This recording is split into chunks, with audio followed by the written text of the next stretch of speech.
mesdames, Auditeurs, auditrices, téléspectateurs de SvenMediaB.info, nous sommes heureux de vous avoir nombreux en train de suivre votre émission Espace Jeunes. Comme vous le savez, en République démocratique du Congo, plusieurs jeunes diplômés ou pas se trouvent donc au chômage. Plus de 60% d'entre eux n'ont pas de travail selon les experts. Pour rendre les jeunes ou bien ces jeunes plus productifs et surtout briser le cycle de la pauvreté qui ne cesse de caractériser un bon nombre, pour dire la majorité de la population de la République démocratique du Congo, il est toujours conseillé donc aux jeunes à se lancer dans l'entrepreneuriat. Mais malheureusement, nombreux se voient bloqués par manque de moyens et aussi plusieurs autres défis auxquels ils font face. Que faire pour encourager davantage les jeunes à devenir créateurs d'emplois ou jeunes entrepreneurs? C'est le grand sujet de ce jour avec comme invité Pierre Yeremia, qui est donc le président de l'ONG Interdéveloppement et Solidarité ID son sigle. Pierre, bonjour. Bonjour. Voilà, nous sommes aussi avec une équipe de journalistes. Je cite Victoire Namoudjabi, qui est journaliste à la radio Sven. Victoire, bonjour. Bonjour, Ibago. Nous sommes aussi avec Rachel Chifende, journaliste. Rachel, bonjour. Bonjour, Ibak Bagenda. Mais également avec Frédéric Bagalois, bonjour. Bonjour, Ibago. Et Augustin, bonjour. Bonjour. Voilà l'équipe qui va vous servir cette journée. Et comme je le dis, nous sommes avec l'invité spécial du jour qui est Pierre Yeremia, président de l'ONG Interdéveloppement et Solidarité, ID son sigle. Pierre, on nous parle de l'entrepreneuriat. L'entrepreneuriat, c'est quoi au juste? C'est faire, c'est entreprendre, c'est agir. Mais avant de faire et d'agir, bon, on s'arrête, hein, on se pose, on se calme. Et là, je pense à un verset de la Bible. Avant de construire une maison, arrête-toi, assieds-toi, réfléchis et essaye d'anticiper. Qu'est-ce que je fais? Où est-ce que je vais? Donc ça, le préalable, c'est quand même que notre rêve d'entreprendre soit réaliste, réalisable. Donc déjà, sans se lancer dans l'économétrie, sans se lancer dans des châteaux en Espagne, il faut s'arrêter et réfléchir et commencer à grignoter, à regarder qu'est-ce qui se passe derrière ma maison, c'est-à-dire mon environnement extérieur, qu'est-ce qui se passe sur le marché. Je rappelle que le marché, c'est la rencontre de l'offre et de la demande à un niveau donné. Donc, même si tu commences une petite entreprise ou une activité, un poulailler ou une parcelle que tu veux cultiver, manioc, maïs, tu dois t'arrêter pour réfléchir. Qu'est-ce que je suis en train de vouloir faire? Où est-ce que je vais? Quel est le marché? C'est-à-dire les menaces sur ce marché, les opportunités. Ça, c'est l'externe, d'accord? Menaces, opportunités. Et en interne, est-ce que je suis le bonhomme capable de faire ça? Est-ce que je ne me trompe pas de direction? Quels sont mes points forts? Quels sont mes points faibles? Et donc, l'externe va rejoindre l'interne, vont se rapprocher, et à partir de là, je vais essayer de construire un plan cohérent. D'accord. Maintenant, ça, c'est pour une entreprise avec une certaine ambition, ou un entrepreneur, un auto-entrepreneur ambitieux. Mais si tu veux limiter la casse dès le départ, hein, alors ne te lance pas dans un grand poulailler. Essaye de trouver, acheter 1 ou 2 poules pondeuses dans un petit coin de la parcelle de la famille et commence ton petit poulailler. D'accord? Ne fais pas de gros investissements. Attends que les premiers œufs arrivent sur un plateau. D'accord? Et petit à petit, ton affaire va grandir. Ça, c'est pour un exemple du poulailler. Mais voilà, tout ce que ta main trouve à faire avec ta force, tu vas le faire. Alors, je crois aussi que les menaces, et il y a beaucoup de menaces en RDC, Et partout dans le monde aussi. La menace est de partout, même dans les pays riches aujourd'hui. Mais la menace, la stratégie, c'est essayer de la changer en opportunité. D'accord? Il y a des opportunités de partout, parce qu'il y a des menaces de partout. Ça, c'est l'externe. Et puis, toi, tu dois aussi analyser tes forces et faiblesses en essayant d'établir un plan cohérent pour l'avenir. Voilà une petite intro. Voilà, vous venez d'introduire. Je ne sais pas si Frédéric, vous avez une question à poser à Pierre. Oui, j'ai une question à poser. Il a dit que pour se lancer, il faut faire l'étude des opportunités et des menaces. Mais peut-il y avoir que les menaces se trouvent plus grandes que les opportunités? Quelle attitude à prendre? Ouais, tout est relatif. Hein. Si la menace est très grande, c'est que tu la vois grande. Mais comme je viens de le dire, dans la menace, il y a aussi des opportunités. Il y a aussi des opportunités. Donc, le terme de grand, de petit, c'est très relatif tout ça. Ça dépend quelle est ta grille de lecture. Ça dépend quel est ton caractère. Il y a des gens qui se sentent menacés de partout. Ils ne voient aucune possibilité, alors que d'autres, au même endroit, ils voient des opportunités. Oui, non? Exact. Mais disons dans les cas, parce que nous parlons entrepreneuriat, Oui. nous allons dans les cas d'espèce. Vous êtes un entrepreneur, vous avez un chiffre à lancer dans l'affaire, vous avez un marché où vous savez qu'il y a la demande, c'est l'opportunité. Vous êtes devant vous pour les cas qui concernent la République démocratique du Congo. Oui. Vous avez devant vous des multitudes de taxes. Ah, alors bon, là, c'est vrai, mais rien n'est impossible. Rien n'est impossible. En étant loyal, on peut arriver à contourner un certain nombre de problèmes, de situations. Moi, je refuse de croire que la situation est impossible en RDC, même pour les jeunes. Je refuse de le croire. Parce que je vois des jeunes qui ont commencé petits, je pensais au poulailler, ça c'est vrai, ça c'est concret, et qui ont commencé petit à petit, sans folie de grandeur, et qui sont arrivés à pérenniser une activité génératrice de revenus. Voilà, comprenez, auditeurs et auditrices de la radio Sven, mais aussi téléspectateurs de Sven Media.info, que c'est une émission débat, raison pour laquelle il y a des questions. Nous sommes avec un bon nombre de journalistes. Nous sommes avec Victoire Lamoudjabi, Rachel Chifende Augustin. Tout le monde peut poser la question comme il veut. Mais Monsieur Pierre, que faire donc pour encourager davantage les jeunes à devenir créateurs d'emplois? Bon, ça commence par la mentalité. Vous avez un logo, vous avez un leitmotiv que j'aime, changement de mentalité. Et le changement de mentalité, ça passe pas par, excusez-moi, par la capitale. Ça passe par la tête, là. Changement de mentalité.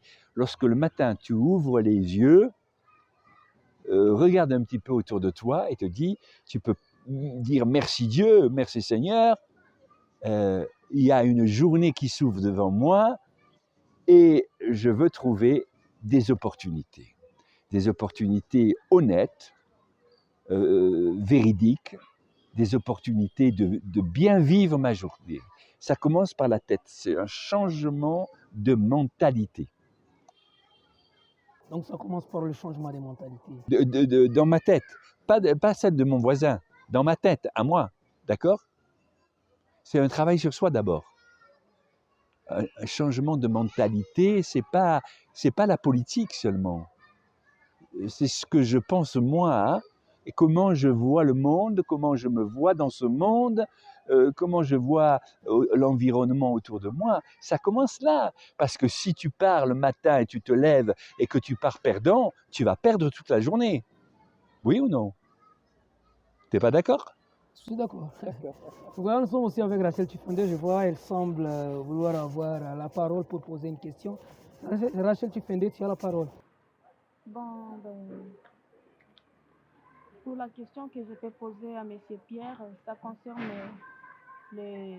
Bon, on vous a posé la question pour savoir que peut-on faire vraiment pour encourager les jeunes à se lancer dans l'entrepreneuriat. Oui.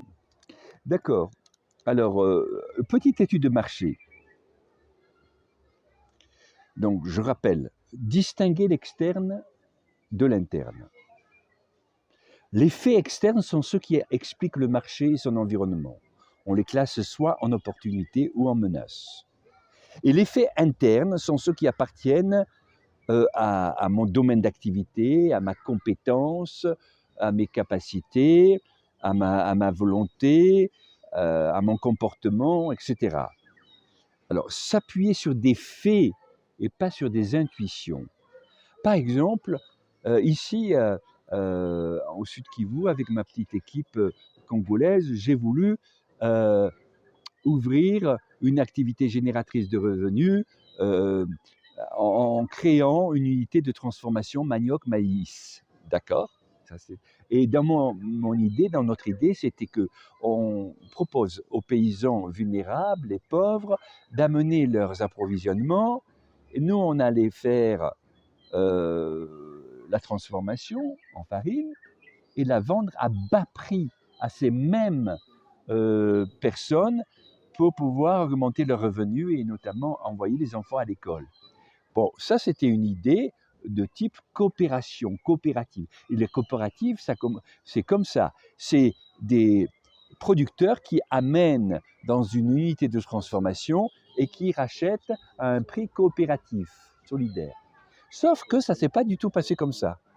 Les petits producteurs ont arraché trop vite leur manioc parce qu'ils avaient faim. Ils ont très peu produit et ceux qui ont produit sont venus avec leur production en nous disant voilà, vous l'achetez à tel prix. Mais c'est le prix, c'était un prix trop élevé. On allait être en faillite chronique. Je leur ai dit baissez le prix, on baisse les coûts de production et on vous vend le plus bas prix parce que nous, on ne fait pas de bénéfices. Ils n'ont pas voulu. Résultat, on n'a pas pu transformer sur place le manioc et le maïs comme c'était prévu. Ça, c'est un exemple où notre activité n'a pas produit ce qu'elle attendait. Pourquoi? Parce que le marché local, externe, n'était pas favorable et on n'avait pas assez d'approvisionnement. Donc, j'avais acheté 12 500 $ cette unité de production, ici à Bukavu, et je l'ai revendue à un prix vraiment très bas à un entrepreneur pour pas que ça se rouille. Et donc, finalement, on s'est dit, ça ne marche pas. Sur cette zone économique, géographique, ça a été pour nous un échec. Mais ça ne nous a pas découragés. On continue maintenant à faire des formations, activités génératrices de revenus, notamment pour les filles dans plusieurs zones, activités génératrices de revenus en coupe-couture. Je fais aussi des formations à l'auto-entreprise, entrepreneuriat, pour avoir les bases de gestion d'une micro-entreprise. Et voilà, on continue. On essaye d'aider aussi avec notre ONG des écoles pour des kits scolaires. C'est ce qu'on a fait à Yemba, c'est ce qu'on va faire à Kavumu. Tout ce qu'on peut faire, on le fait. On n'a pas jeté l'éponge, mais quand même, je pense qu'il faut vraiment réfléchir à cette question de la coopérative. Il y a vraiment un potentiel formidable agricole. Il faut travailler ensemble entre Congolais pour pouvoir vraiment avoir une activité génératrice de revenus qui soit fiable et qui soit pérenne sur un plan de l'équilibre économique. Voilà, Victor Namoudjabi, je ne sais pas si tu as une question à poser à Pierre. Merci beaucoup, Ibag. J'ai suivi religieusement Pierre dans Religieusement. Ah oui. Oui. Je voudrais savoir quels sont les types de menaces qui peuvent faire un obstacle sur un entrepreneuriat. Alors, je vais te dire sincèrement, mon frère, ici, la menace première, c'est le manque d'intégrité. Ce n'est pas les calculs économiques, ce n'est pas la comptabilité, ce n'est pas les soldes intermédiaires de gestion, c'est la menace et le manque d'intégrité, donc la corruption. La corruption tout au long de la chaîne, d'accord? C'est la corruption. Et il ne faudrait pas que les intermédiaires, qui sont nombreux, y compris les organismes humanitaires, participent à cette corruption. Donc, si tu vois une opportunité et que tu es dans une structure collective, ne vois pas l'opportunité uniquement pour toi. Ne confonds pas ton bien personnel et le bien collectif. Ne confonds pas les caisses, d'accord? Okay. Moi, j'ai prêté, par exemple, à plusieurs groupements d'auto-entrepreneurs de l'argent. J'ai prêté à chacun 8 à 1000 $. Je leur ai fait signer un papier. Et j'ai dit, bon, vous allez rendre cet argent sans intérêt.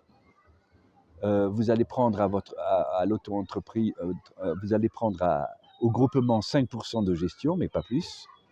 Ils ont signé, oui, papa, on est d'accord. Ils n'ont pas respecté. Certains ont pris 20% de frais de gestion.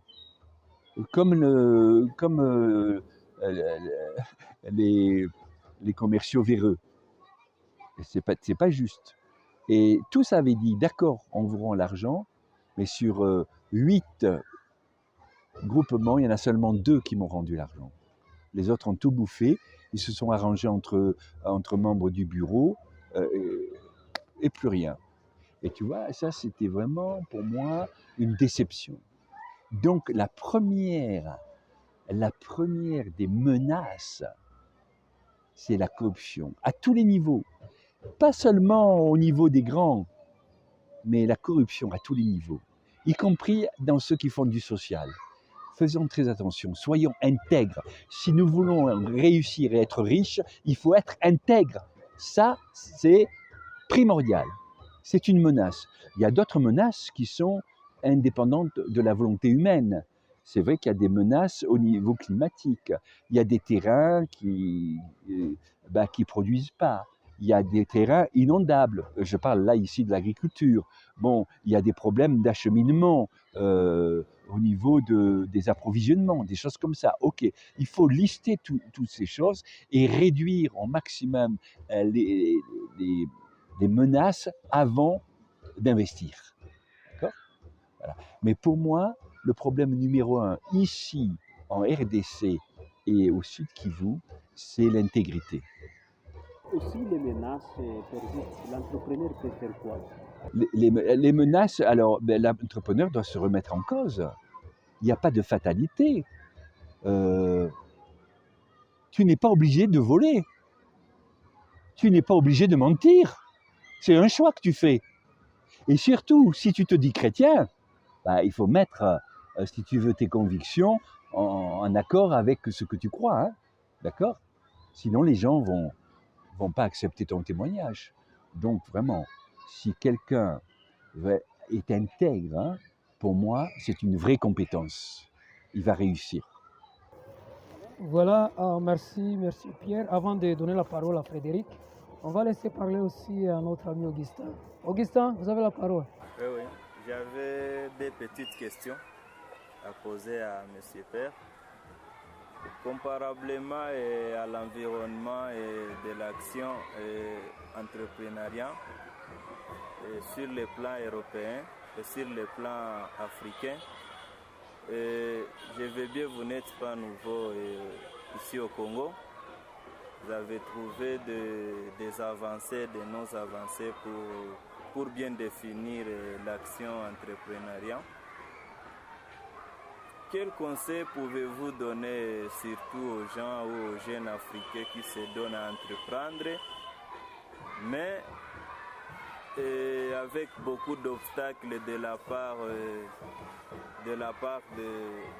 des dirigeants ou de la part d'un mauvais environnement, si on peut le dire? Alors, le conseil, oui, merci. Le conseil que je pourrais donner, c'est que d'abord en tant qu'auto-entrepreneur, commencez petit. Si tu es intègre dans les petites choses, si tu es honnête dans les petites choses, si tu fais un petit investissement mais avec un risque calculé, tu vas limiter la casse. D'accord?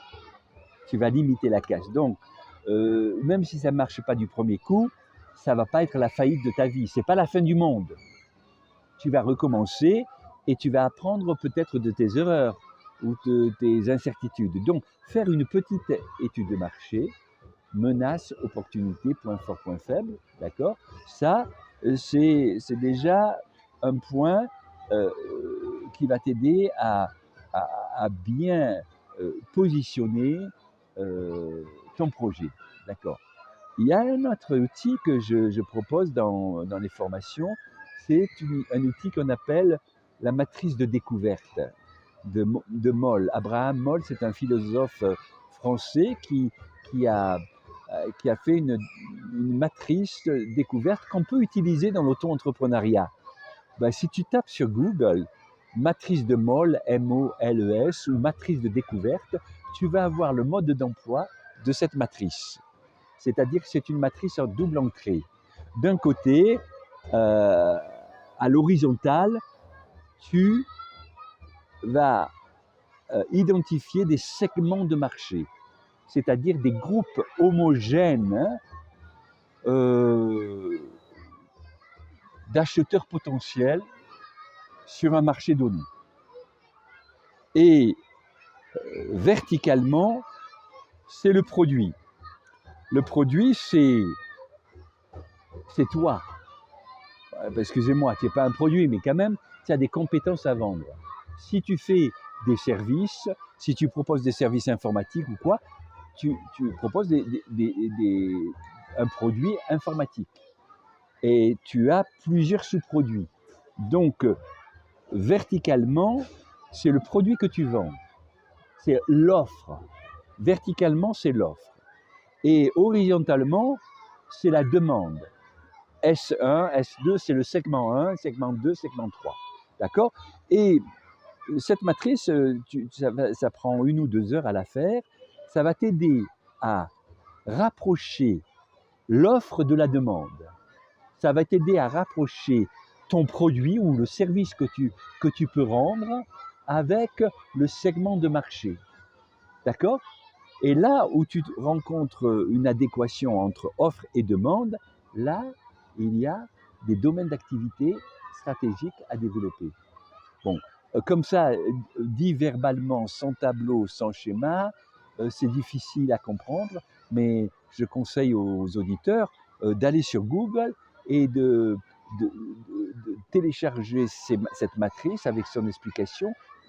C'est très, très puissant pour une étude de marché personnelle, gratuite. Tu n'as pas besoin de payer un cabinet marketing pour faire ça. Tu le fais toi-même. Et voilà. D'accord? Et moi, je le développe aussi dans nos séminaires que l'on fait ici, et qu'on va faire à Kavumu et à Goma. Je vais partir ce week-end. Et donc, avec une association qui a présélectionné une 50aine de jeunes porteurs de projets, nous allons travailler sur ces questions. Ma dernière question, quelle est la place du verbe planifier et organiser dans les domaines d'entrepreneuriat? Ouais, tu sais, tout est lié.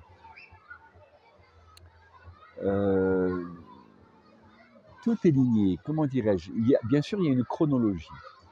Mais il faut d'abord, définir quels sont tes domaines prioritaires. Ouais. Et ensuite, pour chaque domaine prioritaire, tu vas établir un plan d'action. Le domaine prioritaire, c'est quoi? Mes objectifs à atteindre. Et le comment, c'est la planification. D'accord? Le plan d'action. Alors, il faut d'abord définir avec tes points forts les domaines qui correspondent à un marché potentiel, d'accord, et commencer petit.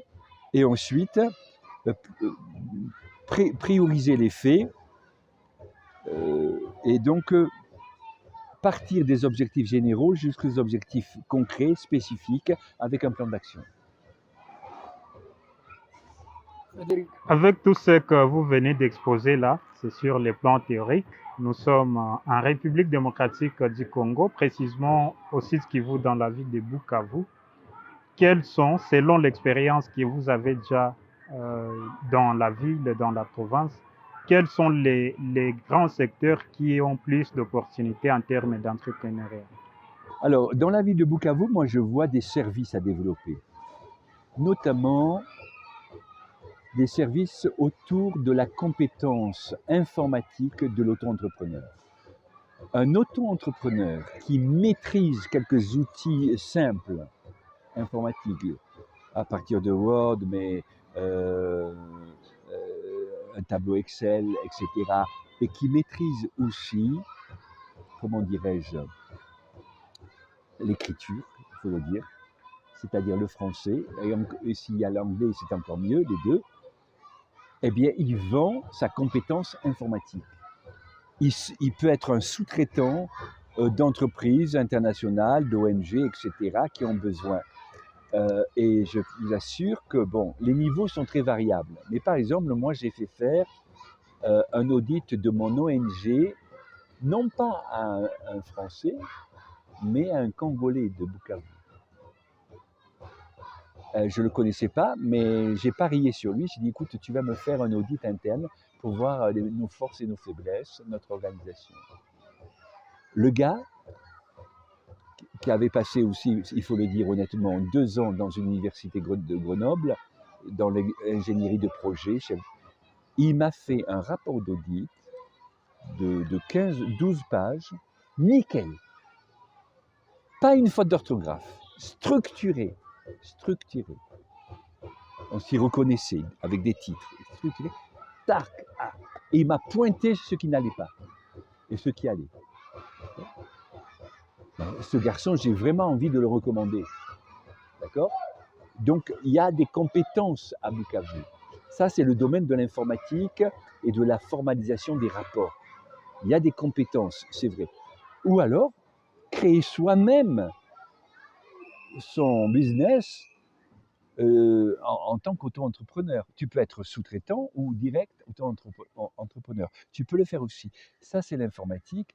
Je pense aussi, bon, c'est pas Bukavu, mais j'ai rencontré à Lomé un auto-entrepreneur qui s'était lancé dans le marché des canards. Il me dit, papa, au marché, il y a les mamans qui vendent les poules et les œufs, mais il n'y avait personne pour faire le canard. Vendre. Alors il a donné en rotatif des petits canards aux mamans, hein, le système rotatif. Ça a marché. Et il a eu jusqu'à 40 mamans qui faisaient la rotation des canards. Elles gagnaient vraiment quelque chose. C'était pas du tout déficitaire. Et lui gagnait à fond. Hein.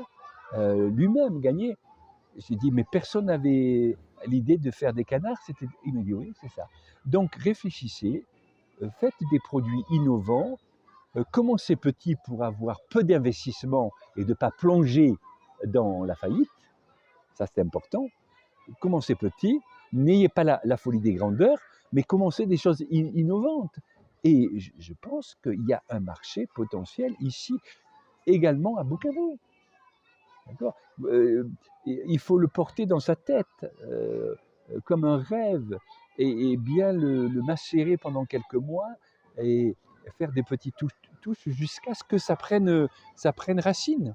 C'est possible, que ce soit dans le domaine des services intellectuels, de la sous-traitance, dans le domaine agricole, alimentaire. Il y a des possibilités, je le crois. C'est à nous à les trouver. Voilà, s'il n'y a pas une autre question de cette piste, on va donc prendre la deuxième partie de cette émission qui va bien sûr se concentrer sur le droit de l'homme. On va essayer de parler de rapport mapping. Eric, c'est Eric, je sais, Pierre, voilà, Pierre. Oui. Il y a un jour, vous aviez entendu parler du rapport mapping. Pardon? Est-ce que vous savez une chose sur le rapport mapping? Non seulement je sais une chose, mais je l'ai lu complètement. Ça fait combien le rapport mapping? 500 pages au moins? C'est que je voulais savoir. 600 pages? 630 pages. Oh là, 630, oui, bien sûr. Et j'ai travaillé sur le rapport mapping avec un groupe international en ligne, des Congolais, des Belges, des Suisses et des Français, avec des encouragements du docteur Mukwege. Et donc, on a produit une note stratégique qui a rejoint plusieurs autres notes stratégiques pour le docteur Mukwege, ainsi que des rapports des organisations internationales. Oui, le rapport mapping, ça m'intéresse, mais je dois dire que il faut être réaliste. Ça, c'est mon opinion. Dans le rapport mapping, il y a deux parties. Il y a, en plus du déroulé concernant les événements tragiques, plus de 617 cas recensés, il y a des outils en deuxième partie qui sont très très bien présentés concernant l'aspect juridique du rapport mapping, les outils juridiques et les outils non juridiques. On classe les outils non juridiques plutôt dans le vocable de justice transitionnelle. D'accord? Et moi, ça m'intéresse parce que ça intéresse la base. Vous savez, les outils juridiques internationaux, comme le tribunal pénal international, comme les mécanismes judiciaires, les réformes institutionnelles, la condamnation internationale, tout ça, c'est surtout le Conseil de sécurité de l'ONU qui en a, si vous voulez, la responsabilité, ainsi que le gouvernement national. D'accord? Mais pour les outils non juridiques, ce sont toutes les communautés, toute la société civile, ce sont les médias, ce sont aussi les associations qui peuvent se saisir de tout ce plaidoyer local, provincial et national pour créer du lien, non pas dans le sens de justice, de vengeance, de justice oui, mais pas de vengeance. On ne va pas toujours regarder le passé. Il faut regarder le passé en face pour que la non-répétition soit établie. On est d'accord aussi sur le système des réparations, c'est vrai, de la recherche de la vérité. Tout ça se trouve dans le rapport mapping, mais en même temps, il faut aller vers l'avenir, il faut aller vers la réconciliation en interne. D'accord? C'est pour ça que l'idée, c'est de recréer au niveau national une commission nationale justice et réconciliation. La première, qui a été faite il y a quelques années, n'a pas marché pour diverses raisons, parce que c'était un organigramme politique, etc. Mais quand même, rien n'empêche, et moi je l'ai proposé dans ma note, rien n'empêche que la province du Sud Kivu, que les groupements, que la société civile, que les églises puissent anticiper et devancer les actions gouvernementales pour créer, à titre expérimental, si vous voulez, une commission provinciale de justice au sens non pénal du terme, de réconciliation, de négociation, de dialogue social, de plaidoyer. Parce que qu'est-ce que c'est le plaidoyer? C'est de la communication. Quand tu fais un plaidoyer, tu communiques. D'accord? Alors communiquer sur le sujet, sans armes, pacifiquement, parce qu'on est dans le concept de paix et de justice, et le docteur Mukwege nous dit que sans justice et sans vérité, il n'y aura pas de paix, vraiment. Et moi, je suis à fond avec son plaidoyer, parce que c'est un plaidoyer qui est porteur d'avenir, d'unité nationale. Et cette unité nationale, vous le savez, elle est menacée en République démocratique du Congo. Voilà, dire la vérité, c'est le début du changement. Voilà, exactement. On est en train de parler du rapport mapping. S'il y a une question, Voilà. Frédéric Bagalois. J'ai la première question, c'est celle de savoir, là vous avez parlé de la réconciliation, vous avez parlé également de la paix. Est-ce possible de se réconcilier sans qu'on ait d'abord parlé sans qu'on soit revenu sur les problèmes? Je vais autrement dire, est-ce que c'est possible qu'il y ait cette réconciliation sans qu'il y ait des enquêtes préalables, qu'il y ait un procès qui condamne tous les auteurs, ainsi de suite? Alors l'enquête a eu lieu. L'enquête a eu lieu avec l'ONU, qui pendant 10 ans a enquêté avec 50 agents congolais et internationaux, et tout ça a été tracé, établi dans le rapport mapping, hein, qui a été détaillé. Donc, moi je crois qu'il faut aller plus loin. Il faut regarder l'avenir du pays sans oublier le passé. Ah, ça, on est tout à fait d'accord là-dessus.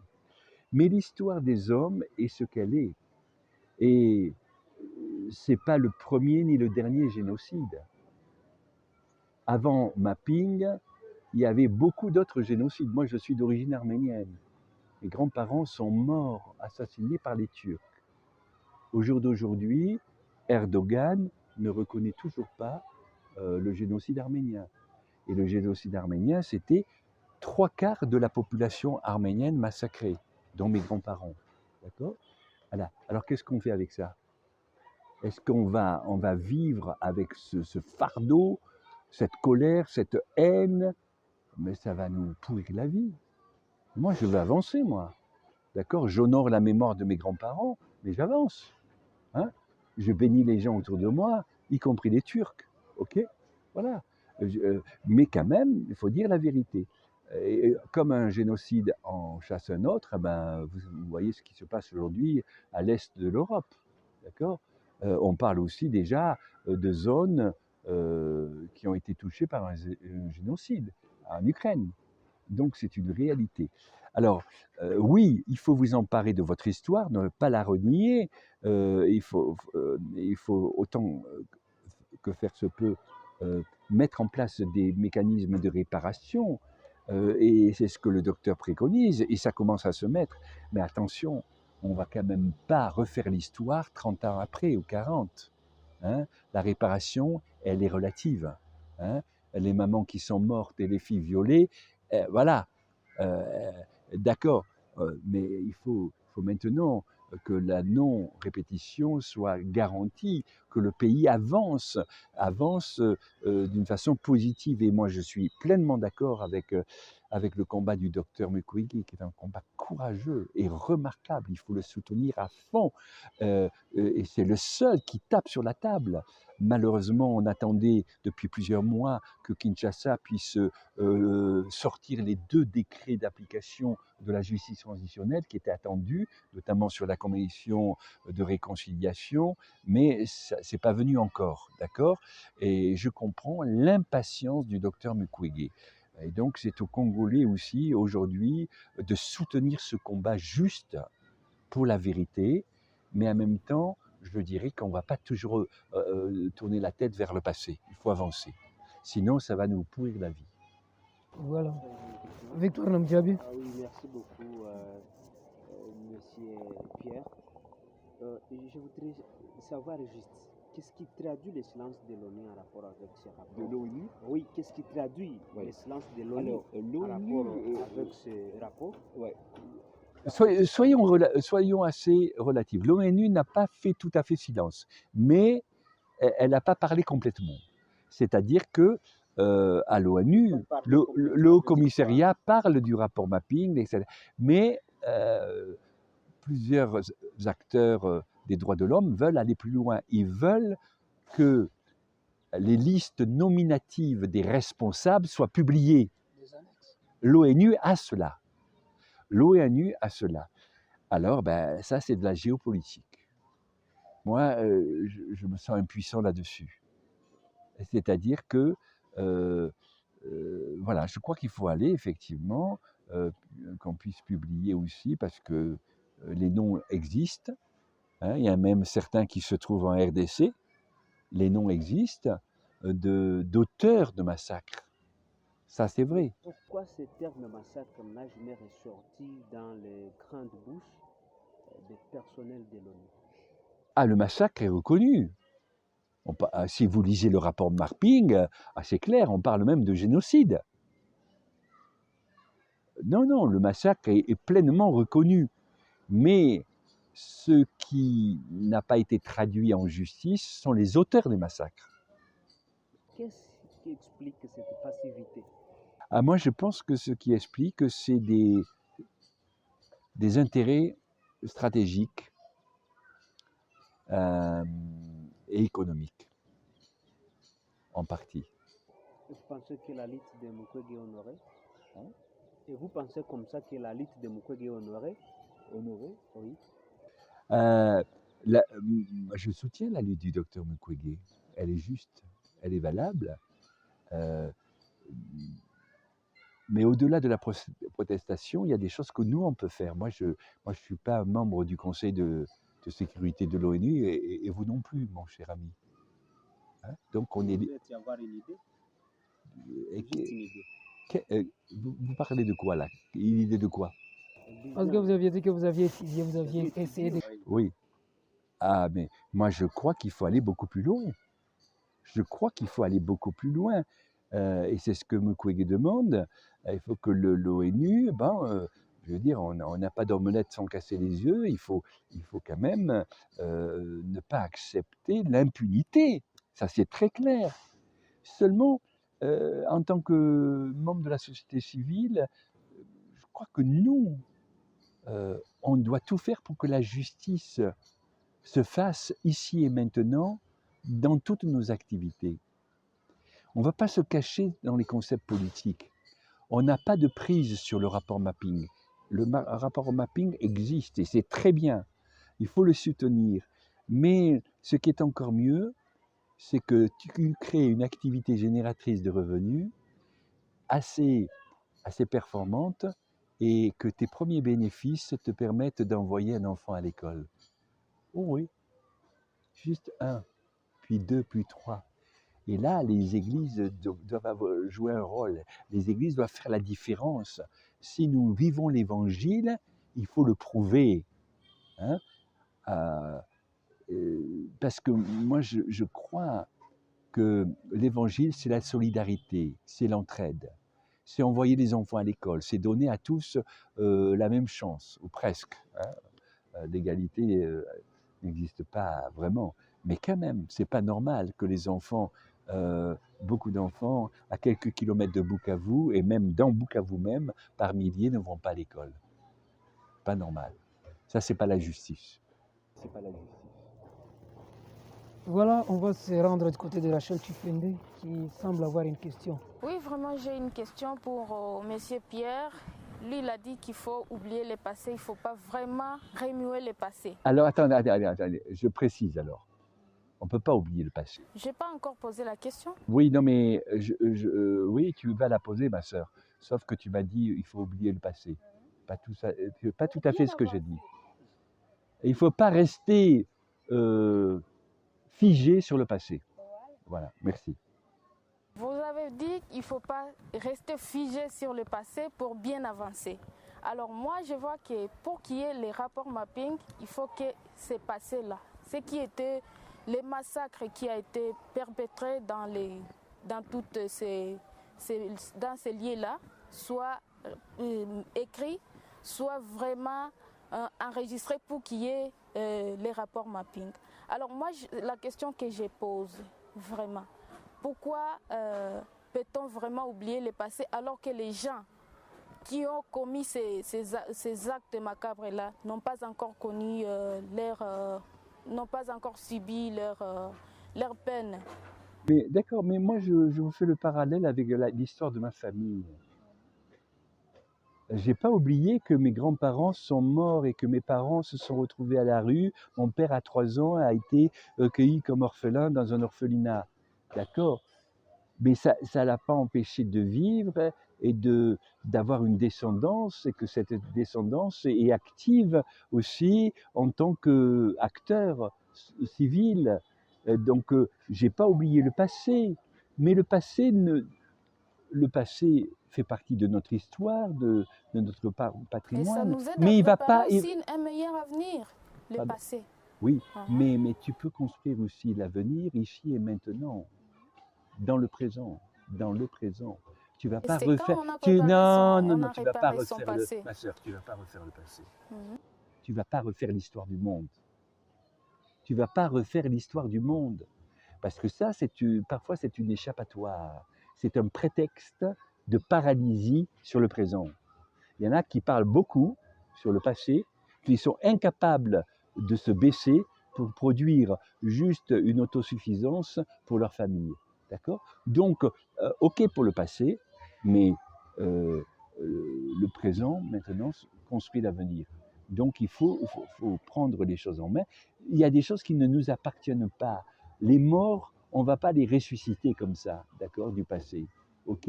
Par contre, tu peux construire l'avenir et le présent surtout pour que ces mêmes cas ne se reproduisent pas. D'accord? Et c'est pourquoi on est en train de lutter pour que vraiment ces gens-là qui ont commis ce massacre puissent Eh bien être oui, très punis. bien. OK, tu as raison. Vas-y, mais je suis d'accord avec toi. Et après, qu'est-ce qu'on fait? Qu'est-ce qu'on fait? Non, je vous pose la question. C'est à vous la question alors. Non, non, mais moi, je te la pose aussi, la question. Ben oui, je te la pose parce que tu ne l'as pas réglée et tu veux que je la règle. OK? Est-ce que tu l'as réglée, la question, toi? Est-ce que tu l'as réglée pour le Congo? Réponds. Il fait sa part. C'est pourquoi on est en train de se poser des questions. Ah voilà. Pour Alors, voir mais comment moi, on je veux fait. me poser les bonnes questions. Il y a des questions aussi il faut les poser une fois, 2 fois, 10 fois, tu vois. Mais il ne faut pas rester, comment dirais-je, paralysé par le passé. C'est ça que je suis en train de dire. C'est ça que j'ignore pas le passé. Pas du tout. Moi, je ne suis pas négationniste. Il y en a qui sont négationnistes concernant les événements du Congo. Ce n'est pas du tout mon cas. C'est pas du tout. Moi, je soutiens à fond le rapport mapping. Il est juste, il est vrai. D'accord? Dans le déroulement et dans la transcription des événements et des faits historiques passés. D'accord? Mais maintenant, il faut avancer. Il faut avancer. Voilà. Voilà. Peut-être- Mais quelque part à la question de l'ami qui vous a demandé, selon votre avis, qu'est-ce qui bloque le processus au sein de l'ONU, vous aviez répondu Des questions que géopolitiques. géopolitiques et des intérêts économiques. Les Chinois ne voteront pas la condamnation, les Américains non plus, etc. Et donc, c'est le Conseil de sécurité qui est Je voulais alors un peu comprendre, c'est que les intérêts des auteurs, des génocidaires, priment sur les intérêts des Congolais au sein des Nations Unies.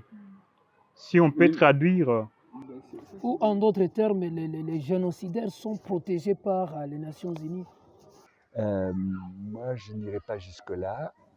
Mais tu sais, c'est l'histoire du monde, ça. Tu sais que les nations se construisent sur les crimes de l'humanité et sur les génocides. Et qu'est-ce que vous avez fait pour que la Turquie reconnaisse le génocide des Arméniens? Vous savez qu'Erdogan, jusqu'à ce jour, n'a pas reconnu le génocide des Arméniens. Et ça t'a pas, ma sœur congolaise, ça t'a pas empêché de dormir? Oui. Bon, Non, mais réponds.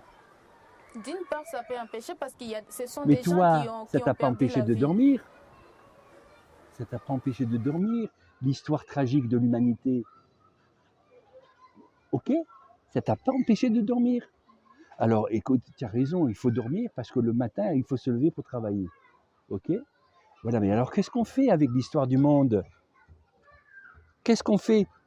Que chacun d'entre nous soit des porteurs de justice et de paix. Qu'on soit d'accord avec soi-même, qu'on mette la justice et la paix dans notre propre maison. Et qu'on s'occupe d'abord de notre environnement immédiat. OK. Et j'espère qu'on peut aussi contribuer à le faire jusqu'au bout du monde. OK? Voilà. Et qu'est-ce que je fous, moi, ici au Congo, à des milliers de kilomètres? Je peux me reposer chez moi. J'ai travaillé 50 ans. Non, je veux quand même apporter un verre d'eau dans un océan de misère, un verre d'eau à mes frères et à mes sœurs. Voilà, j'essaye de faire ce que je peux. D'accord? Voilà. Pierre, peut-être l'avant-dernière question. avec Augustin. Oui, je voudrais poser une question en ce qui concerne toujours le rapport mapping.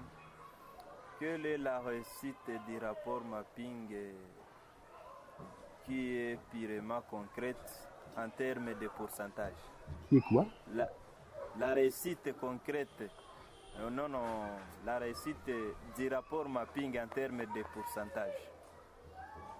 Donc, en d'autres termes, c'est que le rapport mapping a influencé en termes de pourcentage. Je pense que le rapport mapping est un apport très positif à la vérité et à l'histoire. C'est positif. Maintenant, le rapport mapping est un rapport établi par des experts qui n'ont pas le pouvoir politique de gérer ce monde. Le rapport mapping existe et le docteur Mukwege a eu 100 fois raison de le remettre sur la table. Ça, c'est très, très important. Et la preuve, c'est que le Conseil européen l'a repris et d'autres organismes internationaux l'ont repris. C'est positif. Donc, on ne l'a pas enfoui, contrairement à beaucoup d'autres questions historiques dans le monde qui n'ont jamais été réglées. Vous avez cité quelques pays du monde et peut-être quelques pays ayant enduré les droits de veto qui ne peuvent jamais vouloir avoir vulgarisé les rapports mapping, alors que comment nous trouverons alors, nous aurons sentir la mise en œuvre à 100% de ces rapports pendant que inhibé quelque part par les gens censés de le vulgariser. Alors vous voyez, au monde d'aujourd'hui, 100%, ça va être difficile. Hein? À 100%, ça va être difficile. Mais moi, je suis pour qu'on traduise les responsables devant les tribunaux pénal, international, etc. Dont leurs noms ne sont pas Mais non, moi je ne les connais pas, non, mais les gens le connaissent, enfin les responsables internationaux. Excusez Pierre, voilà, nous avons déjà compris tout. Mais maintenant, je voudrais savoir, face à cette impuissance de l'ONU d'exploiter ces rapports, quel est-il qu'un Congolais peut faire? Alors, j'en ai parlé un petit peu. Le Congolais peut se saisir des outils non judiciaires. Non judiciaires. C'est-à-dire, attendez, je termine. Notamment le plaidoyer local, la réflexion intercommunauté, le plaidoyer, la formation au plaidoyer, et également que cette question de justice et de vérité s'établisse aussi maintenant dans les situations présentes. D'accord ? Nous avons besoin de justice et de procurer la justice dans nos actes quotidiens. D'accord ? Donc si tu empruntes de l'argent et que tu ne le rends pas, tu es un voleur et tu te mets à côté de la justice. Donc c'est trop attention, ne soyez pas, n'échappez pas au présent en regardant le passé. C'est ça que je veux dire aussi. N'échappez pas à vos responsabilités présentes. D'accord ? Moi, je souffre beaucoup de voir que les fondamentaux sur l'éducation, la scolarité, la formation professionnelle ne sont pas assurés pour l'avenir. Je souffre de voir tant d'incompétences dans beaucoup de domaines, ce qui vous rend dépendant de l'étranger. D'accord ? Prenez-vous en charge. Soyez dans l'excellence au niveau des compétences professionnelles. Et alors, vous pourrez dire aux autres, ciao, ciao, on n'a pas besoin de vous. D'accord ? Parce qu'il y a parfois une contradiction. On ne veut pas des étrangers, et vous avez raison, mais en sous-main, on lui demande de l'aide. Moi, je suis d'accord que toutes les ONG puissent un jour partir. Pas besoin. Avant, les paroisses n'avaient pas besoin d'ONG. À la fin de la messe, le prêtre disait « J'ai besoin de 100 volontaires pour mettre l'adduction d'eau dans les campagnes ». Là, je loge les Avériens, Et le père Franco, il a fait ça dans 150 villages. Il a mis l'eau, d'accord? Et il me disait, mais il n'y avait pas d'ONG, il n'y avait pas de blanc.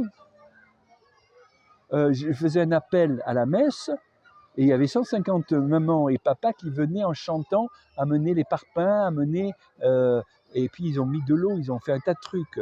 Et aujourd'hui, moi, si je viens et que j'apporte des tables et des chaises pour une école, personne ne veut décharger le camion.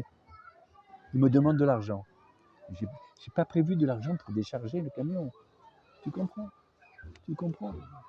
Que chacun amène sa contribution, et fasse du bénévolat, de l'aide. Voilà. Ok, moi je ne suis pas le sauveur du monde, hein. Je fais ce que je peux. Voilà. Nous sommes à la fin.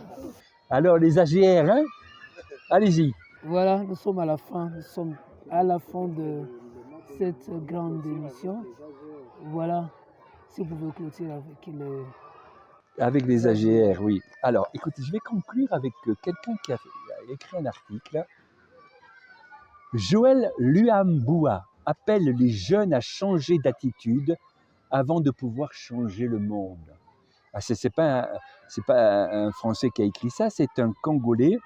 Il est secrétaire général de l'association sans but lucratif Avenir Radieux. Je résume son article qui est très bien. Il dit: les causes négatives, hein, c'est l'incompréhension et l'incompétence. 2, le travail mal fait. 3, la confusion entre les biens publics et privés, le vol des biens. Donc, incompétence, travail mal fait, vol des biens publics par le passé ou collectifs par les individus. Et ça, on est dans les valeurs, anticorruption, compétence, travail bien fait, qualité du travail. Et si chacun d'entre nous se pose la question, bon, cette semaine ou dans les prochains jours, je prends 3 décisions dans ce domaine. Augmenter ma compétence, dans quel domaine? Ce travail que je néglige depuis des semaines et des semaines, je vais faire quelque chose pour mieux le faire. Et je vais bien faire attention de ne pas confondre mon bien privé de celui du public. Déjà, il va y avoir un commencement de changement de mentalité. Voilà. Okay. On n'est pas à l'ONU, mais on est ici et maintenant. C'est à travers ce mot de Pierre Yeremia qu'on va clôturer cette émission. Comprenez qu'on était avec Pierre, qui est donc le président de l'ONG Interdéveloppement et Solidarité, IDS son sigle. Pierre, nous disons merci. C'est moi qui vous remercie et tous mes voeux pour la suite de votre radio Sven. Voilà, nous étions aussi avec Frédéric Bagalois, qui est journaliste à la radio Sven. Frédéric, merci. C'était un plaisir, merci. Mais également avec Rachel Chifende, à qui nous disons merci. Merci à vous, Ibak Bagenda, et merci à tous nos auditeurs. Augustin, nous disons merci d'avoir participé dans cette émission. Merci à tous les auditeurs de la radio Sven. Et enfin, Victoire Namoudjabi. Merci beaucoup. Voilà, merci à tous les auditeurs, merci à tous les téléspectateurs de Sven Media B.info. Merci, à la prochaine.